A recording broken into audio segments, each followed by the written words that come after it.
기도 올립니다. 아멘.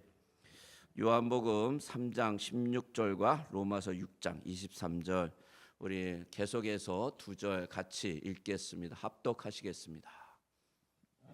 요한복음 3장 16절 먼저 읽습니다. 시작. 하나님이 세상을 이처럼 사랑하사 독생자를 주셨으니 이는 그를 믿는 자마다 멸망하지 않고 영생을 얻게 하려 하심이라. 로마서 6장 23절 같이 읽겠습니다. 시작. 죄의 싹은 사망이요 하나님의 은사는 그리스도 예수 우리 주 안에 있는 영생이리라. 아멘. 여기서 로마서 23장 6절에 나오는 잠시만 다시 보여주시고 6절 23절 6장 23절에 나오는 죄의 싹은 사망이요 하나님의 은사는 요 은사는요 선물은 이라는 뜻입니다. 헬라어 원문으로는 선물이라고 그럽니다. 그러니까 그렇게 아시고 우리가 진행을 하겠습니다. 여러분 영생은 무엇일까요? 오늘 제목이 하나님의 은혜로 주어지는 영생. 이제 그 사도신경에 다시 사는 것과 영원히 사는 것을 믿사옵나이다. 이 영원히 사는 것, 영생에 대해서 오늘 나누는데 영생은 무엇일까요? 영원히 산다라는 것은 어떻게 여러분들에게 다가갑니까? 여러분 우리는요 인간이기 때문에 또 이 죄를 진 수명이 한정된 인간이기 때문에 영생에 대해서 사실 제대로 이해를 못합니다. 영생에 대해서 누가 제대로 얘기할 수도 없습니다. 왜냐하면 그 누구도 영생을 경험하거나 영생이 어떤 것인지 알지 못하기 때문이에요. 그러나 하나님의 말씀은 영생에 대해서 말씀하시고 있고요. 특히 영생을 가지시고 영생을 창조하신 하나님께서 영생에 대해서 직접 말씀하셨다라는 거예요.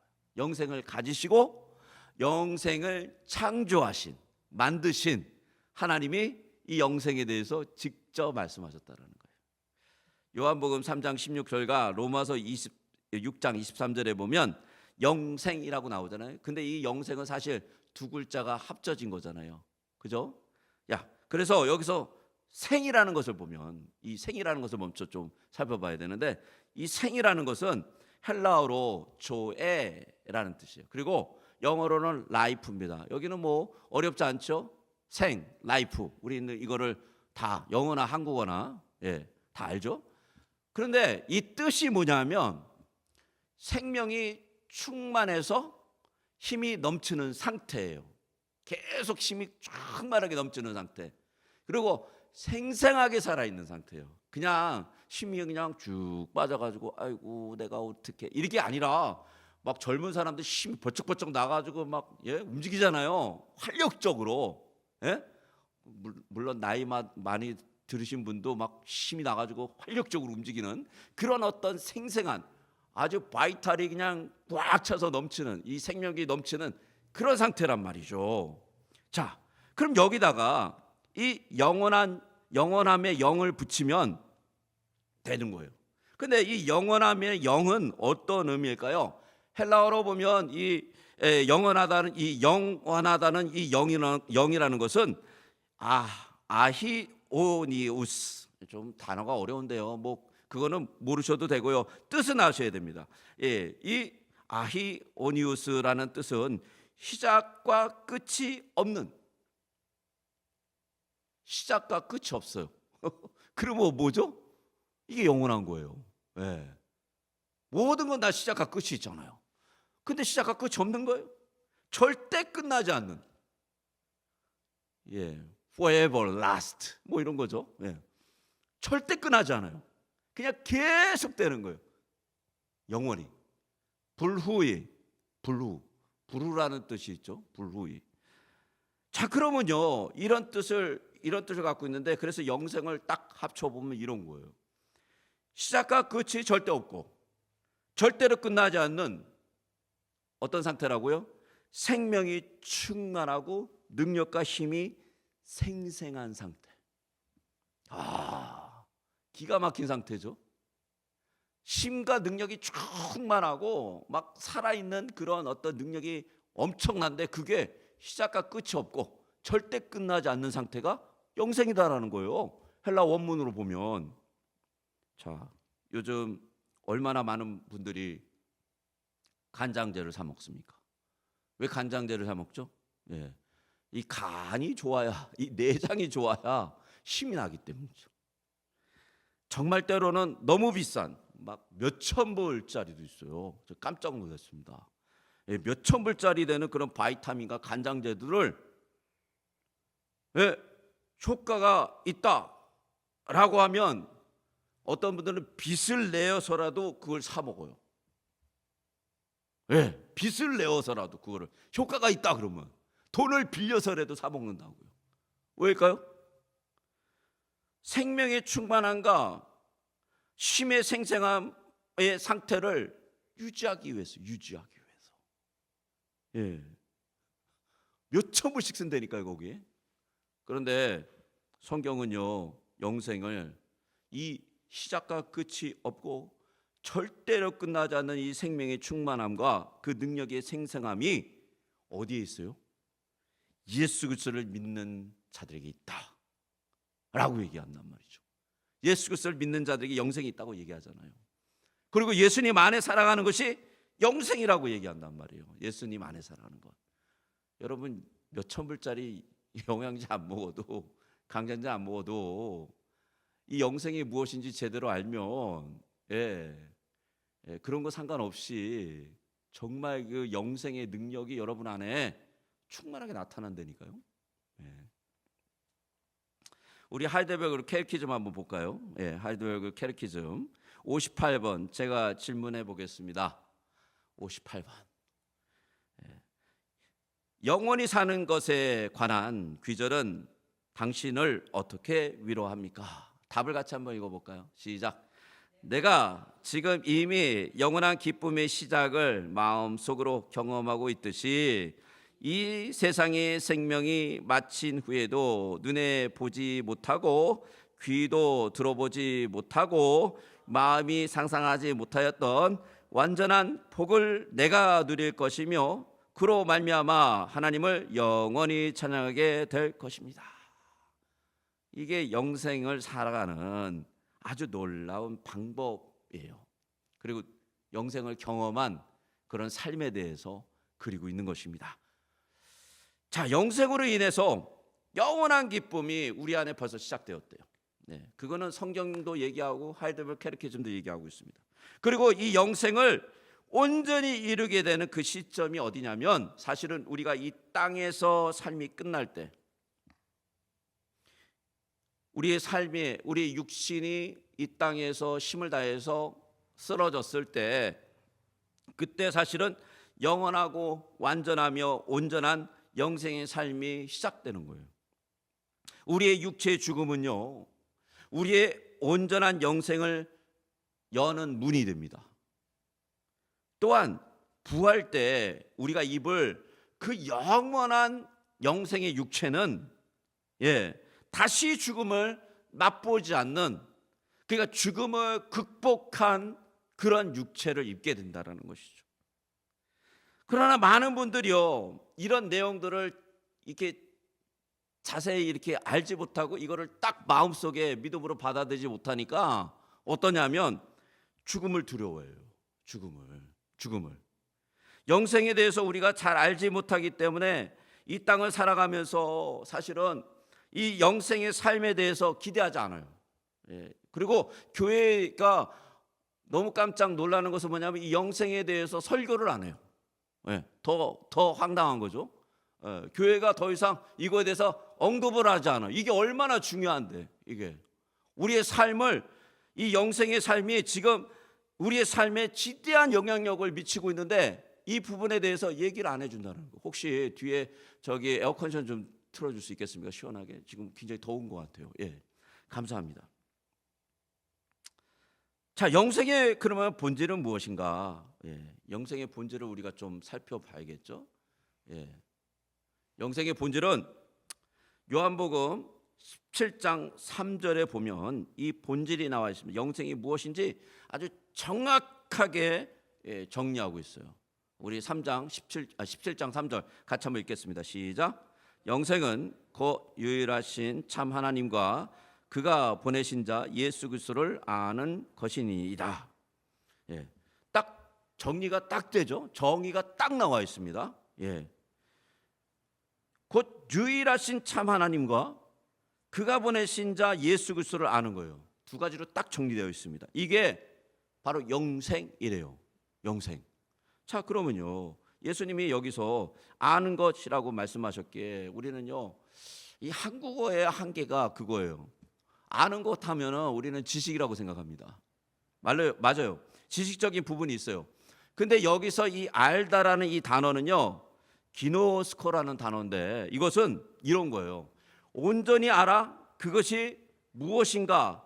지금 나에게 지식적으로만이 아니라 실제적으로 그 지식이 역사하고 있는 상태, 그 지식이 내 안에 지금 워킹하고 있다는 거예요. 그게 상태적 지식이라고 해요. 좀 어려운 단어죠. 상태적. 그러니까 지식이 이 안에 그 역사하고 있는 아주 지금 있는 그런 상태라는 거죠. 그럼 좀 이게 어려우니까 제가 쉽게 풀어야겠죠. 쉽게 말하면 이런 겁니다. 여러분이 천길 절벽에 서 있었어요. 예. 제가 서 있다 그래, 이런 게 낫겠네. 제가 서 있었어요. 그런데 제가 이렇게 거기서 까불다가 발을 헛디뎠어요. 천길이에요, 천길. 그러면 어떻게 됐겠어요? 제가 떨어지죠, 쭉 하고. 예, 그렇죠? 막 떨어질 거 아니에요. 예, 천길이니까 한 몇 초 떨어지겠죠, 그렇죠? 아니면은 뭐 10초 넘게도 떨어질 수 있고요. 길이에 따라 다르니까. 그럼 떨어지는 동안, 예, 나는 절대로 살아날 수 없을 것이다라고 내가 생각하고 있을까 없을까요? 떨어져 부닥치면 죽잖아요. 그렇죠? 이거를 너무나 실제적으로 내가 너무나 잘 알고 있잖아요. 지금 떨어지면서 생각하니까 끔찍하잖아요. 그죠?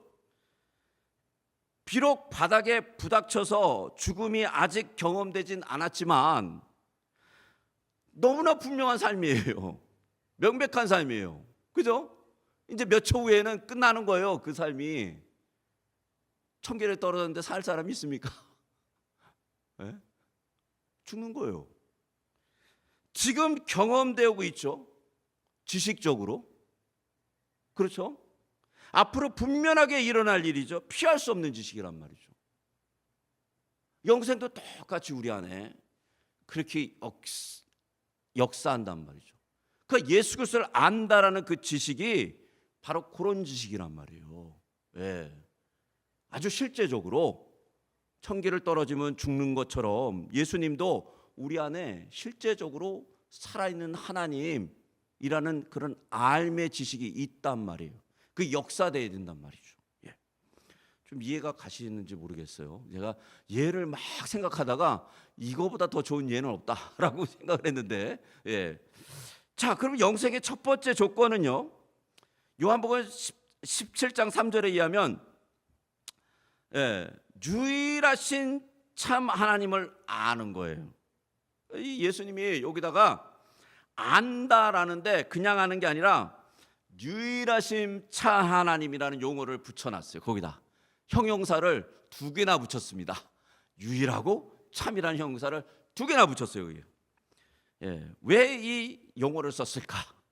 우리 신명기 6장 4절, 신명기 4장 35절 우리 같이 해서 연속해서 한번 읽어보겠습니다. 시작. 이스라엘아 들으라, 우리 하나님 여호와는 오직 유일한 여호와시니. 신명기 4장 35절 같이 읽겠습니다. 시작. 이는 여호와 그는 하나님이시요 다른 신이 없음을 내게 알게 하려 하심이라. 자, 신명기 6장 4절과 4장 35절은요 사실 같은 얘기인데, 예, 다른 신이 없다라는 것을 알아야 된다라는 거예요. 다른 신이 없다. 왜냐하면 여기서 하나님이 유일하다라는 것을 이렇게 표현했기 때문에. 근데 유일한 것이 뭐냐면 다른 신이 없는 것을 알게 하기 위해서요. 다른 신이 없다라는 것이 중요하다는 거예요. 그 사람이 인식 속에, 그 사람이 아는 것 속에, 그 사람이 경험하는 그 삶 속에, 실제적인 삶 속에. 인간은 신을 의지합니다. 자신의 한계를 경험할 때 사람들은 자동적으로 신을 찾습니다. 어떤 신을 찾을까요? 온갖 자기에게 유익하다고 되는 모든 신을 다 찾습니다. 그게 인간이죠. 그러나 인간은 유일한 신은 안 찾습니다. 유일한 신.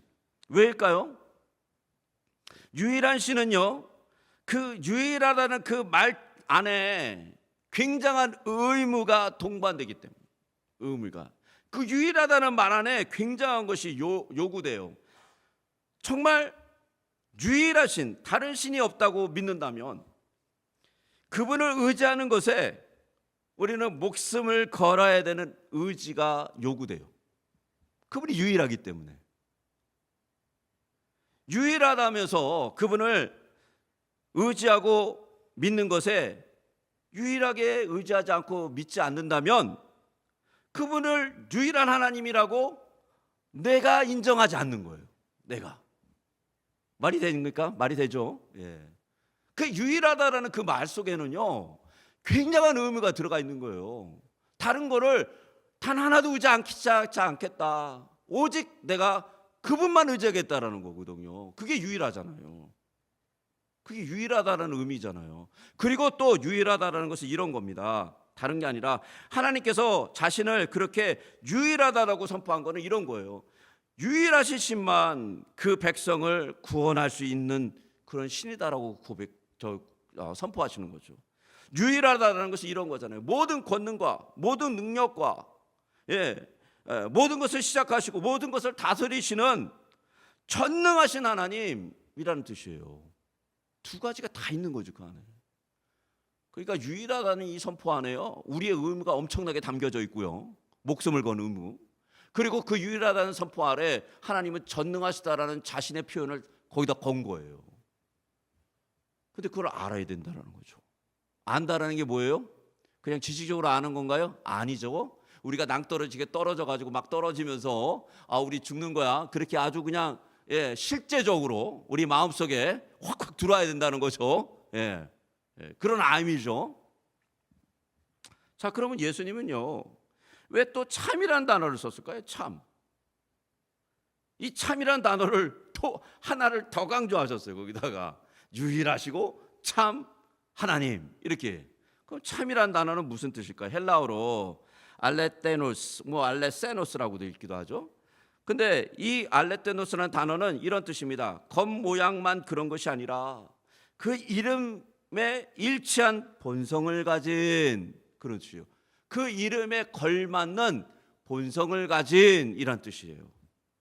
그러니까 유일하신 하나님이시면서, 그러니까 유일한 하나님이 어떤 분이세요? 우리 금방 나눴죠. 전능하신 하나님. 근데 그 전능하신 하나님이 그 이름이 일치하시는 본성이 그런 분이래요. 본성적으로 그런 하나님이시라는 거예요. 참이라는 것이죠. 그러니까 세상을 창조하시고 자신을 닮은 인간을 창조하신 하나님이 어떤 분이실까? 하나님은 어떤 본성을 가지고 계신가? 왜 하나님은 인간을 창조하실 것일까? 창조의 근본적 동기는 무엇일까? 라는 이 답에, 이 질문에 답이 나와야 된단 말이에요. 이 질문에 답이 나와야 되죠. 그걸 지금 물어보고 있는 거예요. 이 참이라는 단어가. 여러분, 하나님의 창조의 근원적 동기와 그분의 본성은요, 연결되어 있어요. 자, 다시 한번 말씀드릴게요. 이게 굉장히 중요한 단어죠.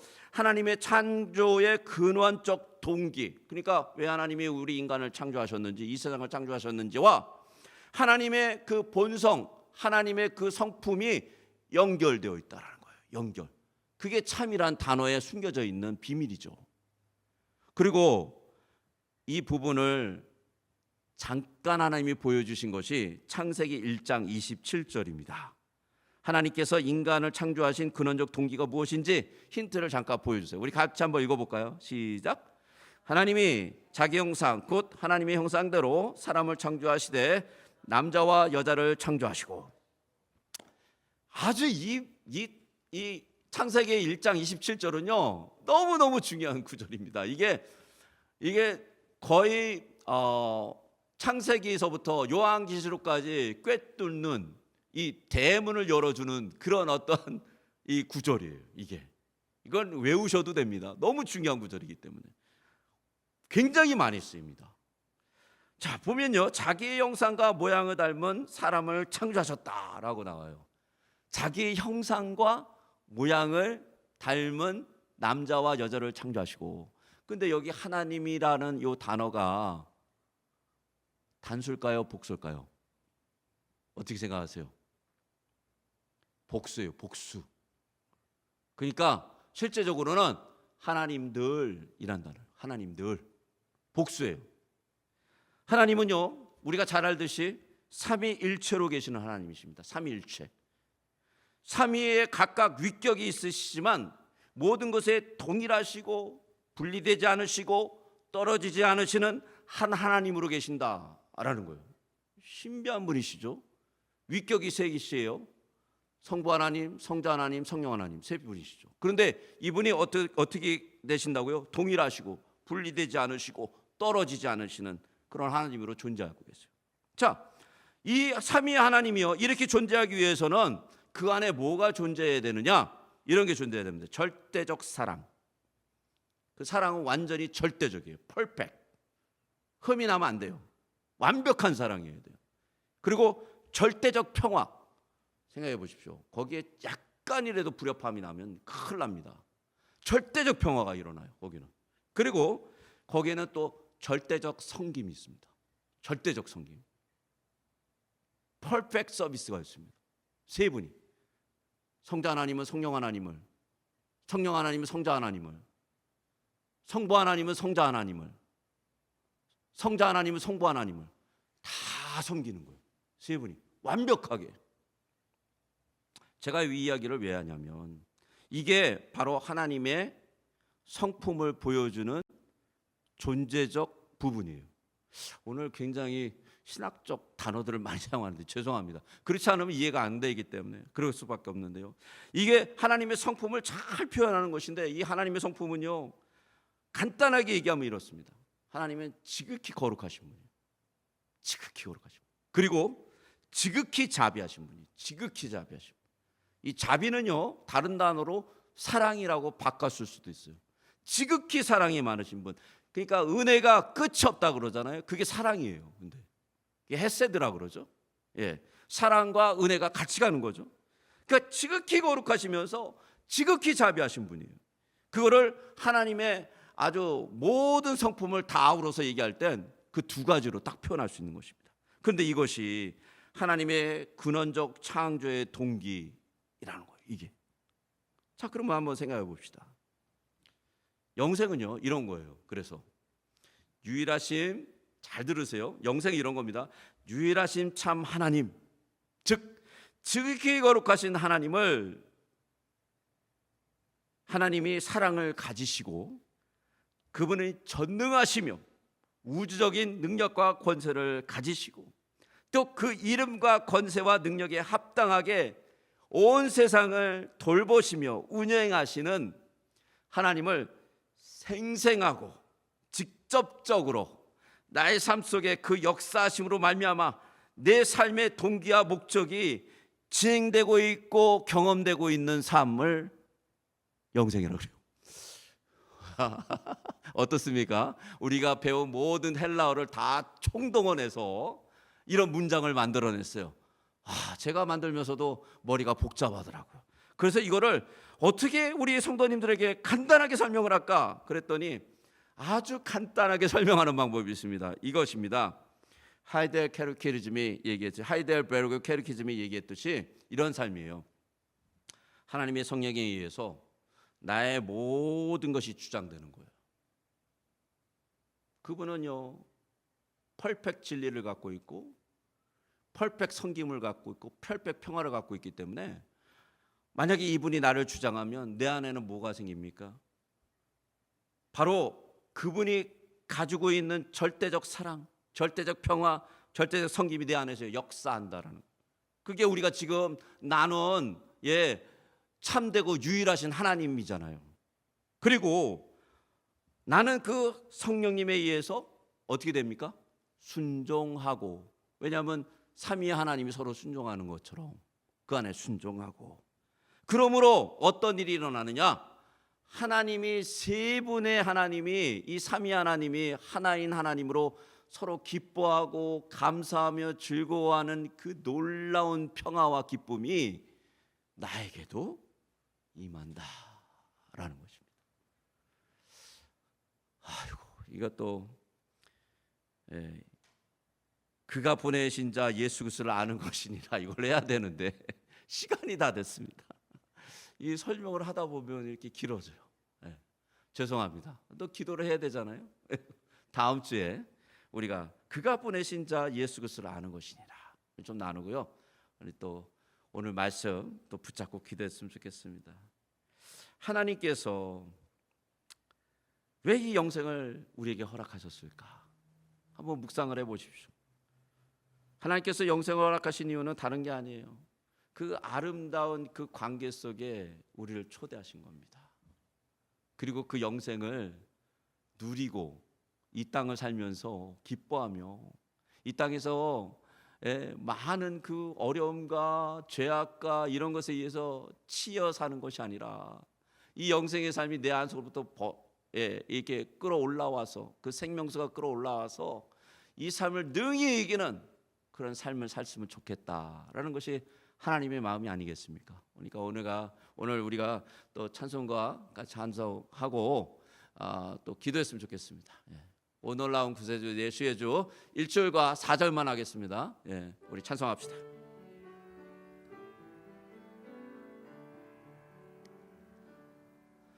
오 놀라운 구세주 예수 내 주 참 능력의 주시로다. 금바임이 안전한 그곳으로 내 영혼을 숨기시네. 메마른 땅을 종일 걸어가도 나 피곤치 아니하며 저 위험한 곳 내가 이를 때면 큰 바위에 숨기시고 주 손으로 덮으시네. 오늘 나 공중에 임하실 때 나 일어나 맞이하리. 그 구원의 은총을 노래하리. 저 천군과 천사 함께 메마른 땅을 종일 걸어가도 나 피곤치 아니하며 저 위험한 곳 내가 이를 때면 큰 바위에 숨기시고 주 손으로 덮으시네. 아멘. 우리 중보기도 펴주시겠습니다. 그리스도 안에서 영생의 기쁨과 능력으로 살게 하옵소서. 모든 거짓된 것들이 다 드러나 보이게 하옵소서. 우리 가정이 영생의 기쁨과 감사로 능력으로 살게 하옵소서. 우리 기도하고 나가겠습니다. 주여 아버지 하나님, 오늘 이 말씀대로 영생의 기쁨과 영생의 능력이 우리 안에 솟아나게 하옵소서. 예수 그리스도를 아버지 하나님이 아는 것과 우리 주 예수 그리스도가 이 땅에 오신 것을 아는 것과 또 유일하시고 참 하나님을 아는 것이 영생이라 하였사오니, 하나님 오늘 배운 대로 우리 하나님이 어떤 분인지 우리가 알게 해주시되 그게 아버지 하나님 지식적인 것이 아니라 하나님 우리 속에 역사되는 것입니다. 하나님 우리 속에 진행되고 있는 것입니다. 아버지 하나님, 하나님이 아버지 하나님 우리 속에 그렇게 역사되고 진행되게 하여 주시고, 하나님이 아버지 하나님 정말 놀라운 분이라는 것을 알게 해 주시옵소서. 유일하신 분이라는 걸 알게 해 주시옵소서. 하나님이 아버지 하나님이여 다른 것과 다른 아버지 하나님이여 어떤 신과도 아버지 하나님 비교될 수 없는 유일한 하나님, 전능하신 하나님, 아버지 그분을 의지하되 목숨 승껏 아버지 하나님 의지하는 그런 분이라는 걸 알게 해주시고, 하나님 그 이름에 합당한 능력과 권능을 가진 창조의 하나님이라는 것을 알게 해주시옵소서. 하나님의 그 동기는 거룩과 자비하심이라는 걸 알게 해주시고, 하나님 그것이 우리 속에 아버지 하나님의 경험되게 하여 주시고, 하나님 아버지 하나님 정말 성령님이 우리를 역사하셔서 우리를 내려놓고 하나님께서 주시는 기쁨과 감사와 능력의 아버지 경험을 할 수 있도록 역사하여 주시옵소서. 벨리 중앙장로교회가 그리스도 안에서 영생의 능력으로 행하게 하옵소서. 벨리 중앙장로교회가 전도와 선교에 최선을 다하는 교회 되게 하옵소서. 벨리 중앙장로교회 성도님들을 위해서 중보기도의 존재적 부분이에요. 오늘 굉장히 신학적 단어들을 많이 사용하는데 죄송합니다. 그렇지 않으면 이해가 안 되기 때문에 그럴 수밖에 없는데요. 이게 하나님의 성품을 잘 표현하는 것인데, 이 하나님의 성품은요, 간단하게 얘기하면 이렇습니다.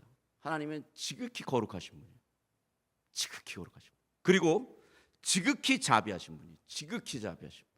이 자비는요, 다른 단어로 사랑이라고 바꿨을 수도 있어요. 지극히 사랑이 많으신 분. 그러니까 은혜가 끝이 없다 그러잖아요. 그게 사랑이에요. 근데 헤세드라 그러죠. 예, 사랑과 은혜가 같이 가는 거죠. 그러니까 지극히 거룩하시면서 지극히 자비하신 분이에요. 그거를 하나님의 아주 모든 성품을 다 아우러서 얘기할 땐 그 두 가지로 딱 표현할 수 있는 것입니다.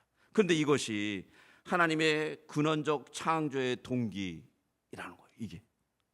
자, 그러면 한번 생각해 봅시다.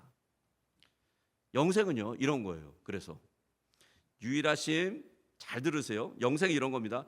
유일하심 참 하나님, 즉 지극히 거룩하신 하나님을, 하나님이 사랑을 가지시고 그분이 전능하시며 우주적인 능력과 권세를 가지시고 또 그 이름과 권세와 능력에 합당하게 온 세상을 돌보시며 운행하시는 하나님을 생생하고 직접적으로 나의 삶 속에 그 역사하심으로 말미암아 내 삶의 동기와 목적이 진행되고 있고 경험되고 있는 삶을 영생이라고 그래요. 어떻습니까? 우리가 배운 모든 헬라어를 다 총동원해서 이런 문장을 만들어냈어요. 제가 만들면서도 머리가 복잡하더라고요. 그래서 이거를 어떻게 우리 성도님들에게 간단하게 설명을 할까? 그랬더니 아주 간단하게 설명하는 방법이 있습니다. 이것입니다. 하이델베르그 캐테키즘이 얘기했듯이 이런 삶이에요. 하나님의 성령에 의해서 나의 모든 것이 주장되는 거예요. 그분은요, 펄펙트 진리를 갖고 있고 펄펙트 성김을 갖고 있고 펄펙트 평화를 갖고 있기 때문에 만약에 이분이 나를 주장하면 내 안에는 뭐가 생깁니까? 바로 그분이 가지고 있는 절대적 사랑, 절대적 평화, 절대적 성김이 내 안에서 역사한다라는 거예요. 그게 우리가 지금 나눈 참되고 유일하신 하나님이잖아요. 그리고 나는 그 성령님에 의해서 어떻게 됩니까? 순종하고, 왜냐하면 삼위 하나님이 서로 순종하는 것처럼 그 안에 순종하고, 그러므로 어떤 일이 일어나느냐? 하나님이 세 분의 하나님이, 이 삼위 하나님이 하나인 하나님으로 서로 기뻐하고 감사하며 즐거워하는 그 놀라운 평화와 기쁨이 나에게도 임한다라는 것입니다. 아이고, 이것도 그가 보내신 자 예수 그리스도를 아는 것이니라, 이걸 해야 되는데 시간이 다 됐습니다. 이 설명을 하다 보면 이렇게 길어져요. 죄송합니다. 또 기도를 해야 되잖아요. 다음 주에 우리가 그가 보내신 자 예수 그리스도를 아는 것이니라 좀 나누고요. 우리 또 오늘 말씀 또 붙잡고 기도했으면 좋겠습니다. 하나님께서 왜 이 영생을 우리에게 허락하셨을까? 한번 묵상을 해보십시오. 하나님께서 영생을 허락하신 이유는 다른 게 아니에요. 그 아름다운 그 관계 속에 우리를 초대하신 겁니다. 그리고 그 영생을 누리고 이 땅을 살면서 기뻐하며 이 땅에서 많은 그 어려움과 죄악과 이런 것에 의해서 치여 사는 것이 아니라 이 영생의 삶이 내 안속으로부터 이렇게 끌어올라와서 그 생명수가 끌어올라와서 이 삶을 능히 이기는 그런 삶을 살았으면 좋겠다라는 것이 하나님의 마음이 아니겠습니까? 그러니까 오늘 우리가 또 찬송과 같이 찬송하고